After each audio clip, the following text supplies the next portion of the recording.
এই দেখো আমাদের বাড়িতে সজনে ডাঁটার গাছ আছে, বলছিল কেটে দেবে, আমি বলছি না কাটবে না, ভালো। বর দেখো সজনে ডাঁটা পাচ্ছে, ডাঁটাগুলো দেখো ঝুলে আছে, কত ডাঁটা হয়েছে, সজনে ডাঁটা হয়েছে। দেখি এই দেখো ডাঁটাগুলো, গাছের ডাঁটা টেস্টি। এই দিদা নিয়ে গেল ডাঁটা, আর এই যে আমাদের জন্য কটা দিল। তো আজকে আমাদের শুক্রবার নিরামিষ, ডাঁটা আলু পোস্ত করবো। আমার বর আর পারছে না, কেন উপরে উঠতে পারবে না, আর এই বয়সে যদি হাত পা ভেঙে যায় তখন কী হবে।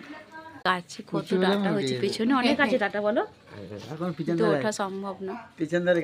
আমার বর অনেক কাজ করে দেয়, আর ওইখানে পাতকোতলাটা ভাঙা আছে, এটা দোলের দিনকে ছুটি থাকবে, এই দোলের দিনকে এটা ঠিকঠাক করে দেবে, তাহলে এখানে বাসন টাসন মাজতে পারবে। হ্যাঁ, তো সব সিমেন্ট বালি সব আছে, পেছনটা বাগান আছে, পরিষ্কার করা হবে। তাও কালকে আমি অনেকটা করে দিয়েছি, এখানে পুরো যা অবস্থা ছিল।